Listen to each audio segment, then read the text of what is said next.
ridha Allah Subhanahu wa taala. Insyaallah kita akan menuju perjalanan yang berikutnya, ya, baik itu barzah, baik nanti itu kebangkitan yaumul ba'ats, baik itu nanti pada mahsyar dan seterusnya. Kita berharap semoga Allah Subhanahu wa taala meridhoinya, semoga Allah taala merahmatinya, semoga Allah taala memberikan kasih sayang kepada kita sehingga kita dipermudah segala apa hal itu tersebut, dan pada gilirannya kita akan mendapatkan yang kita harapkan, yaitu apa? Ya ini syafaat, yang kita mengharapkan daripada apa? Ya ini keridhaan Allah Subhanahu wa taala, dan insyaallah kita akan dimasukkan ke dalam surganya Allah Subhanahu wa taala. Artinya titik terakhir perjalanan kita dari sekarang nih. Kita berharap semoga titik terakhir kita di tempat yang nikmat, di tempat yang kita akan beristirahat di sana, bukan sebaliknya. Kita akan bertempat di tempat-tempat yang capek, artinya di neraka Allah disiksa. Nauzubillah min dzalik. Assalamualaikum warahmatullahi wabarakatuh. Alhamdulillah alladzi ja'ala bi ni'matil iman wal islam. Asyhadu an la ilaha illallah wahdahu la syarikalah wa asyhadu anna sayyidana Muhammadan abduhu wa rasuluh. Allahumma salli wa sallim ala sayyidina Muhammadin miftahil babir rahmatillah adada ma fi ilmillah, salatan wa salaman daimaini biddawamin mulkillah wa ala alihi wa sahbihi wa man walah. Wala haula wala quwwata illa billah, amma ba'du. Ma'asyiral ikhwan yang dirahmati Allah Subhanahu wa taala.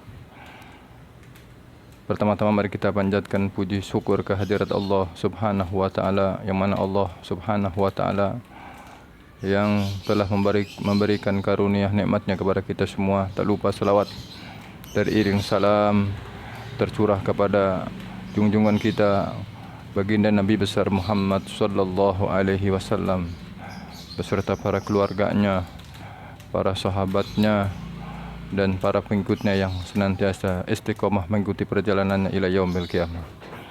Ikhwan yang dirahmati Allah Subhanahu wa taala, kali ini Al-Faqir ingin melanjutkan kajian kitab Aqidatul Awam yang pada kesempatan ini akan menjelaskan bab hari akhir. Bismillahirrahmanirrahim.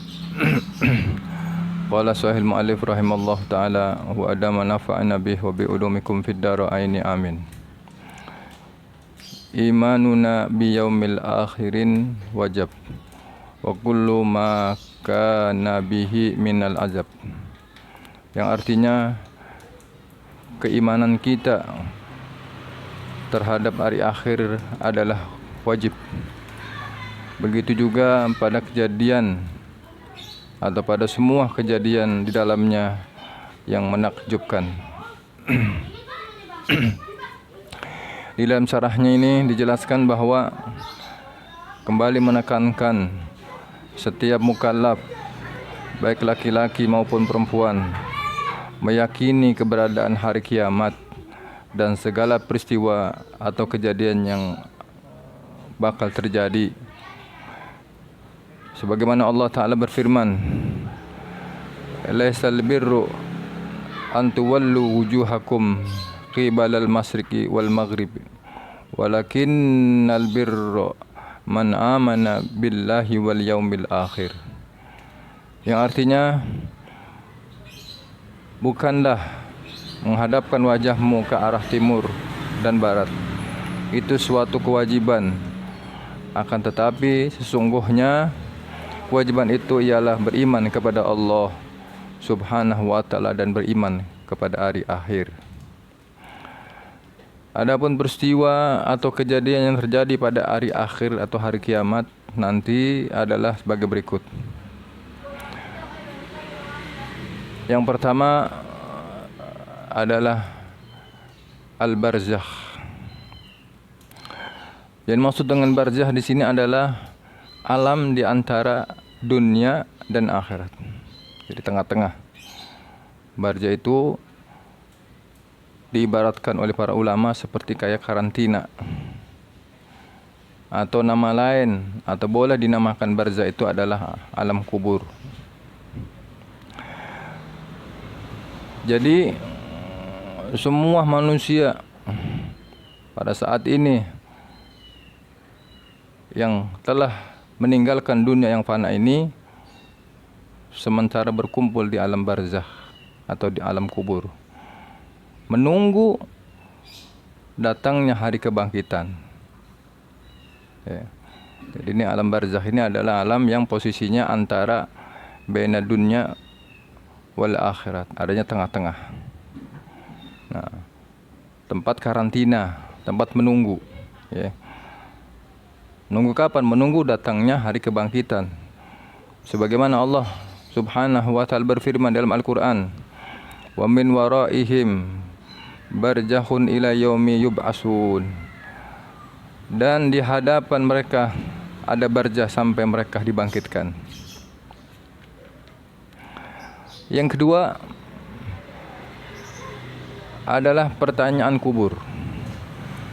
Adanya, jadi setiap manusia siapapun orangnya begitu masuk ke alam barzah atau alam kubur, maka di situ akan diminta pertanggungjawabannya pertama, atau ditanya, terutama orang-orang yang mengaku dirinya beriman kepada Allah, maka di alam barzah akan ditanya satu persatu pertanyaannya. Dari mulai pertanyaan man rabbuka, wa man nabiyuka, wa ma dinuka, wa ma imamuka, wa ma kiblatuka, wa ma ikhwanuka, dan satu persatu itu bisa menjawab dengan fasih. Ya, fasih ini adalah dengan ilmu. Maka begitu pertanyaan itu dilontarkan oleh malaikat, terus menjawab dengan fasih, dengan tegas, ya, maka pada saat itulah dia dipersilakan untuk istirahat sampai nunggunya hari kebangkitan. Tetapi sebaliknya, orang-orang yang tidak beriman, khususnya orang-orang kafir, mereka pasti sudah tidak bisa akan menjawab pertanyaan malaikat. Maka di alam kuburnya atau di alam barzahnya mereka capek menerima siksaan dari pada malaikatnya Allah. Sampai kapan? Sampai datangnya hari kebangkitan. Maka kita berharap semoga kita yang mengaku dirinya beriman kepada Allah, beriman kepada Rasul sallallahu alaihi wasallam, kita berharap selagi kita masih di dunia, kita mendekati daripada guru-guru kita, para ulama kita, para habaib kita, kita belajar ya tentang hukum. Setelah itu kita amalkan. Kita sambil kita belajar, kita amalkan, terus kita berharap semoga kelak nanti di alam barzah, ya, kita bisa menjawab pertanyaan-pertanyaan malaikat dengan fasih, artinya dengan ilmu yang pernah kita dapatkan dari guru-guru kita, dari ulama kita, dari habaib kita. Dan kita berharap semoga kelak kita di alam barzah kita, Allah Ta'ala diistirahatkan kita, dan Allah Ta'ala berikan kenikmatan kepada kita, nikmatul kubur, insyaallah. Sebagaimana Allah Ta'ala berfirman dalam Al-Quran, "An-naru yu'raduna 'alaiha guduwan wa asiyan wa yawma taqumus sa'atu udkhilu ala fir'auna asaddal adab." Yang artinya neraka ditampakkan kepada mereka pagi dan sore. Ini orang-orang kafir nih, di neraka, di dalam barzah sudah ditampakkan neraka pagi dan sore.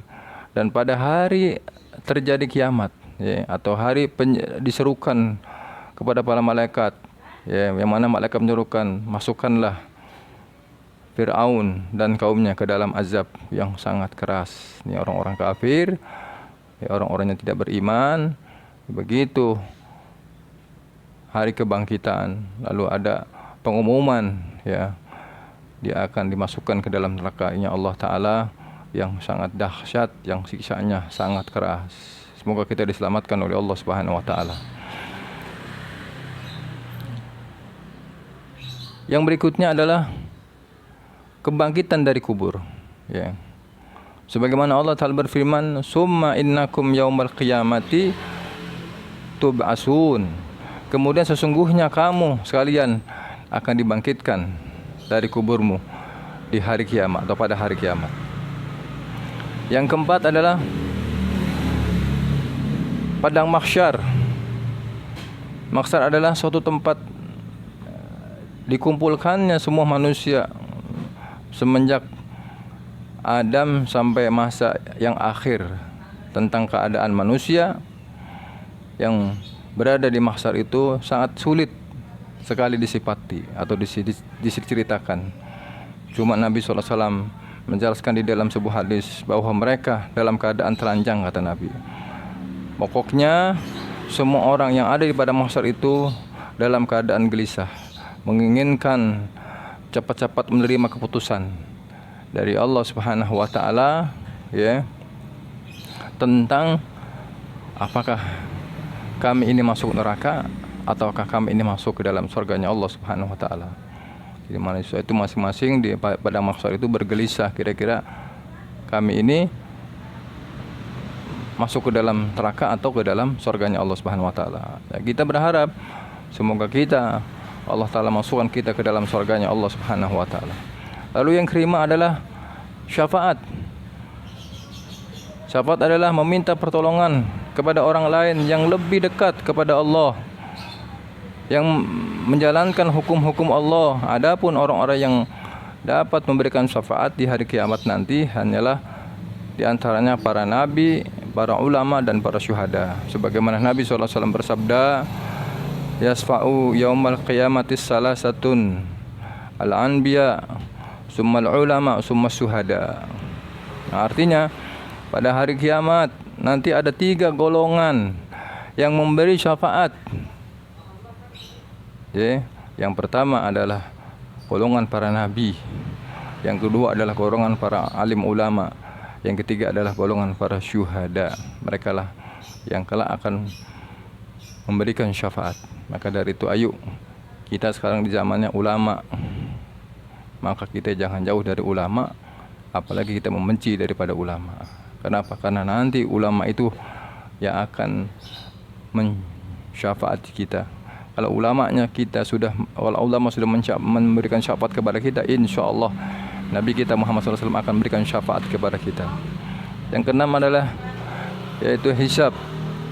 Hisab yaitu perhitungan amal bagi segenap makhluk sesuai dengan catatan yang ada, catatan amal baik dan amal buruk yang pernah mereka lakukan, diungkap semuanya pada waktu itu. Makhluk tidak bisa menjawab semua pertanyaan dalam hisab karena semua mulut telah terkunci, anggota tubuhnya yang menjawab, misalnya tangan, kaki, mata, telinga dan sebagainya. Hisab ini dilaksanakan langsung oleh Allah Subhanahu wa taala dan berlangsung setengah hari. Namun manusia-manusia yang berbeda, ya, manusia-manusia yang tidak bertaat kepada Allah Subhanahu wa taala, ada yang merasakannya seperti setahun, ada yang merasakannya seabad lamanya, ada yang merasakannya sekejap saja. Ya, semua itu tergantung daripada amal perbuatan selama hidup di dunia. Jika selama hidup selalu taat berjalan, menjalankan perintah Allah dan menjauhi daripada larangan Allah, maka terasa cepat sekali. Sebaliknya, jika selama hidup banyak melakukan kemaksiatan, maka terasa berat dan lama sekali. Ini perjalanan yang keenam adalah perjalanan hisab. Yang ketujuh adalah mizan. Mizan artinya pertimbangan atau neraca amal. Tujuannya adalah agar nyata keadilan Allah dalam melaksanakan hisab. Segala perbuatan manusia selama hidupnya telah dicatat oleh kedua malaikat, amal baik maupun malaikat yang mencatat amal yang buruk. Pencatat amal baik adalah malaikat Raqib. Pencatat amal buruk adalah malaikat Atid. Ya. Itu ditimbang tuh, di mizan tuh, ya. Sebagaimana Allah Ta'ala berfirman dalam Al-Quran, wa nadahul mawajinal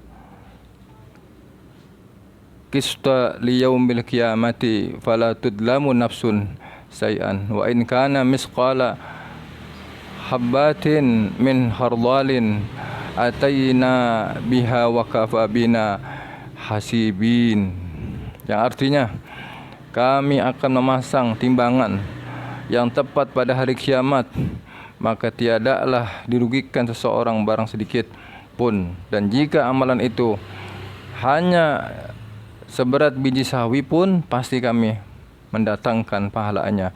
Dan cukuplah kami menjadi orang-orang yang membuat perhitungan.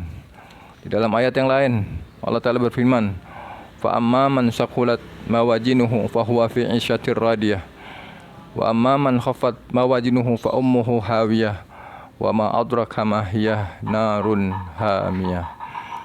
Yang artinya adapun orang-orang yang berat timbangan kebaikannya, maka dia berada dalam kehidupan yang menyenangkan.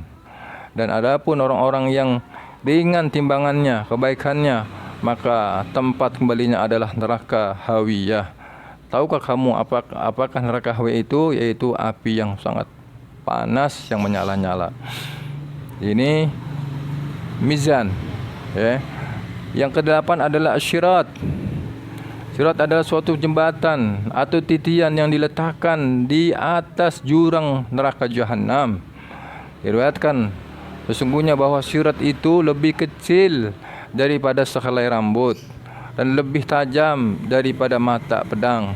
Semua orang-orang sejak zaman Nabi Adam hingga yang paling terakhir wajib melewati daripada sirat itu. Di sebelah kanannya, kirinya terdapat cantolan-cantolan besi yang dapat menggelincirkan telapak kaki. Meskipun sangat mengerikan, namun bagi orang-orang beriman yang taat kepada Allah, ya, tidaklah sulit melewatinya di antara bagaikan kilat.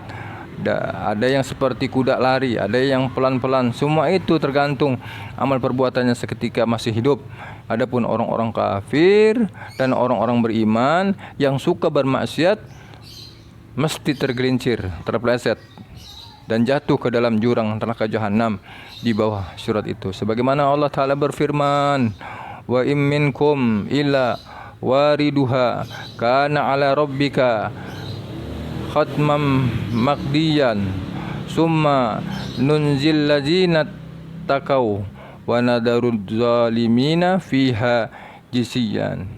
Yang artinya, dan tidak ada seorang pun daripada kamu melainkan mendatangi mereka itu. Hal itu bagi Tuhanmu adalah suatu kepastian yang sudah ditetapkan. Kemudian kami akan menyelamatkan orang-orang yang bertakwa dan membiarkan orang-orang yang zalim di dalam neraka dalam keadaan berlutut. Na'udzubillah min dzalik. Sekali lagi kita berharap semoga kita kelak nanti di perjalanan sirat kita diselamatkan oleh Allah Subhanahu wa taala. Ya, karena dengan kita diberikan kemudahan oleh Allah Ta'ala selama kita di dunia, kemudahan untuk kita bertakwa kepada Allah Subhanahu wa taala, maka insya Allah kelak nanti kita akan diberikan kemudahan kembali di saat kita berjalan di atas syirat dan kita akan diselamatkan oleh Allah Subhanahu wa taala. Yang kesembilan adalah al-khaut. Artinya khaut adalah telaga. Setiap nabi memiliki telaga untuk memberi minum umat masing-masing dan dirinya.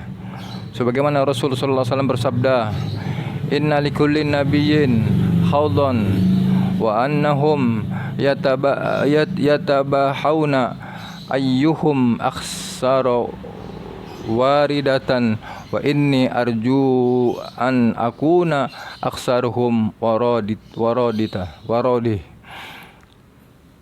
Setiap nabi itu memiliki telaga dan mereka saling membanggakan jumlah peminum telaga masing-masing. Dan sesungguhnya aku, kata Nabi, berharap telagaku paling banyak diminum oleh manusia. Telaga Nabi Muhammad SAW dinamakan telaga Kausar, artinya putih melebihi susu, manisnya rasanya melebihi manisnya madu, dan harumnya melebihi harum minyak kasturi. Siapa saja yang minumnya daripada telaganya Nabi besar Muhammad SAW, ya, tidak akan merasakan haus selama-lamanya. Ya, alhamdulillah. Mudah-mudahan kita kelak nanti diberikan kemudahan untuk bisa minum telaga nya baginda Rasulullah sallallahu alaihi wasallam. Yang terakhir yang 10 adalah syurga, adalah tempat ya, segala nikmat yang telah disediakan oleh Allah Subhanahu wa taala untuk semua hamba-Nya yang baik ya, yaitu surga Aden yang telah dijanjikan Allah Subhanahu wa taala yang Maha Pemurah kepada hamba-hambanya. Sekalipun surga itu tidak tampak, kita tidak mampu melukiskan akan membayangkan surga selain yang digambarkan di dalam Al-Qur'an, sebagaimana Allah Ta'ala berfirman, masalul jannati allati masalul jannati allati wu'idal muttaquna fiha annaharun min ma'in ghairi asinin wa anharun min labanin lam yataghayyar ta'muhu wa anharun min khamril lazzati lis-saribina wa anharun min asalin musaffa.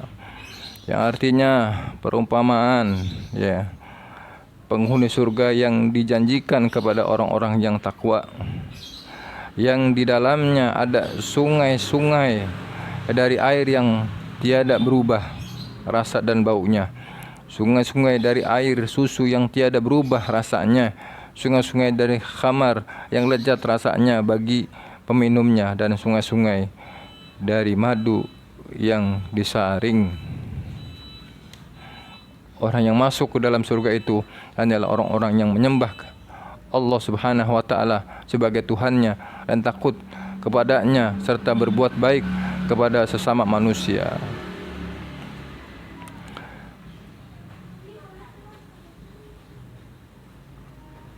Ikhwan yang dirahmati Allah Subhanahu wa taala,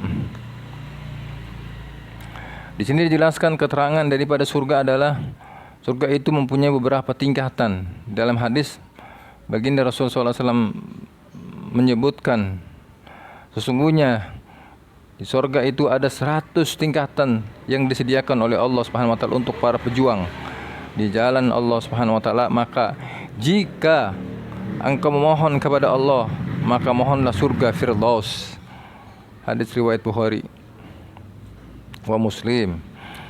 Untuk dapat mencapai surga Firdaus, seorang itu harus secara tulus menjalankan beberapa amalan sebagaimana diuraikan di dalam Al-Qur'an surat Al-Mu'minun ya, yang mana Allah Ta'ala berfirman, qad aflahal mu'minun alladzina hum fi salatihim khashi'un walladzina hum 'anil lagwil mu'ridun walladzina hum lizakati fa'ilin walladzina hum li furujihim hafizun illa ala azwajihim aw ma malakat aymanuhum fa innahum ghairu mulumin famanit tagha wara'a dzalika fa ulaika humul adun walladzina hum li amanatihim wa ahdihim ra'un walladzina hum ala salawatihim yuhafizun ulaika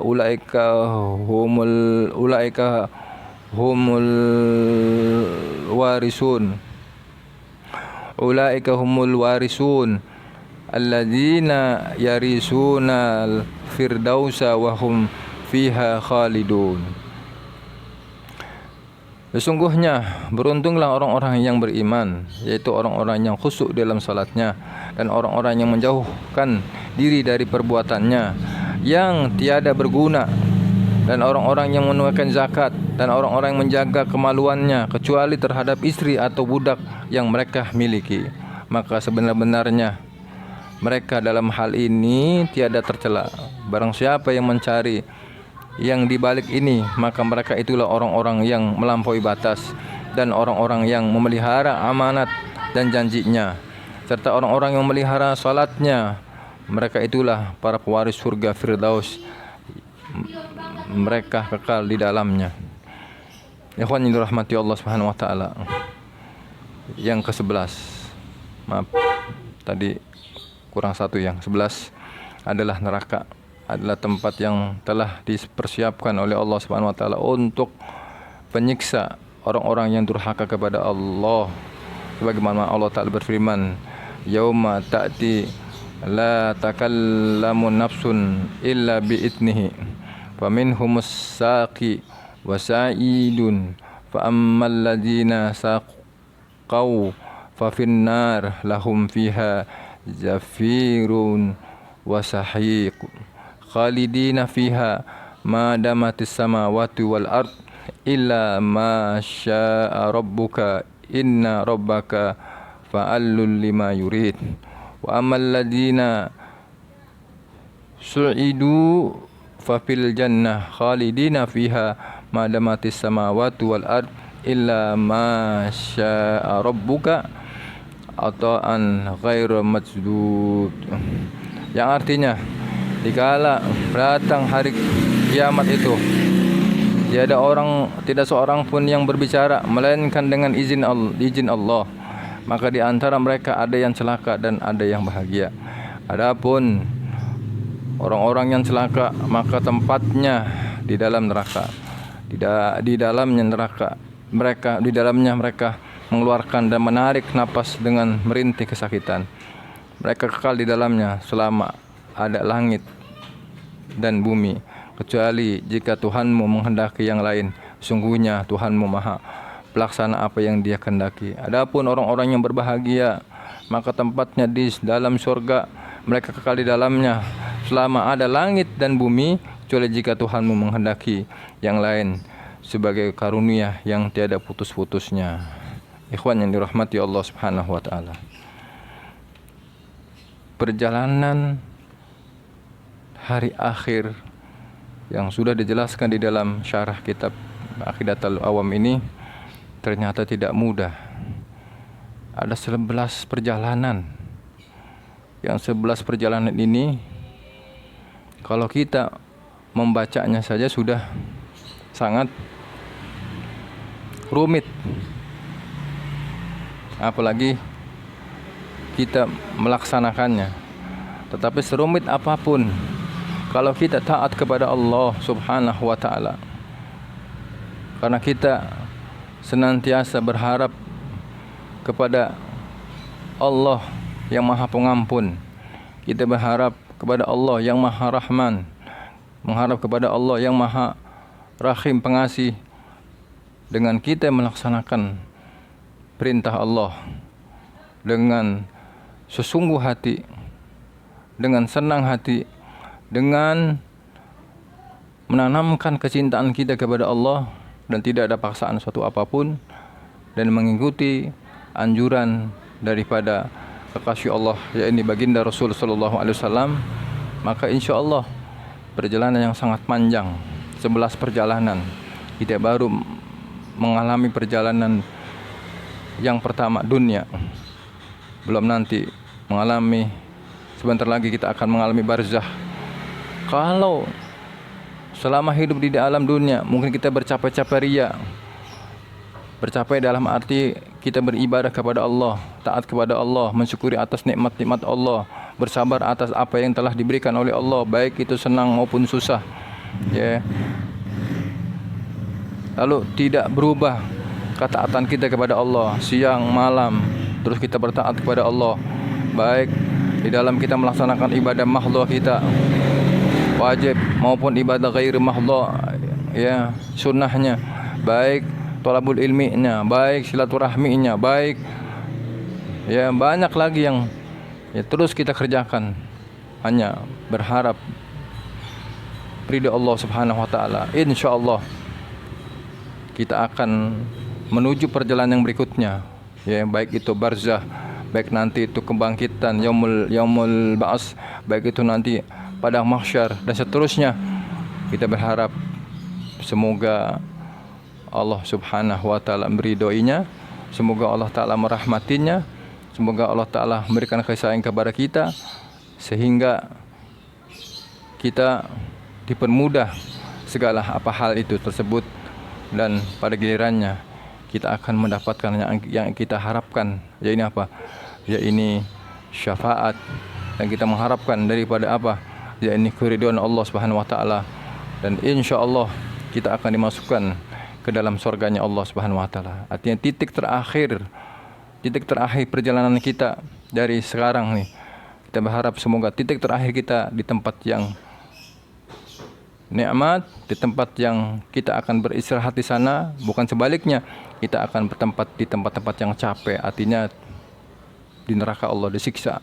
Naudzubillah min dzalik. Maka dari itu para ikhwan, ayo ya, apa yang telah dijelaskan di dalam syarah ini yang berkenaan dengan hari akhir, ya, yang mana kewajiban seorang mukallaf ya untuk mengimani daripada hari akhir, bahwa artinya alam barzah itu ada, pertanyaan kubur itu ada, bangkit dari kubur itu ada, mahsyar itu juga ada, mizan juga itu ada, telaga kausar itu juga ada, atau telaga kausar ya, minum daripada telaga Nabi Muhammad SAW ada, sirat juga itu ada ya.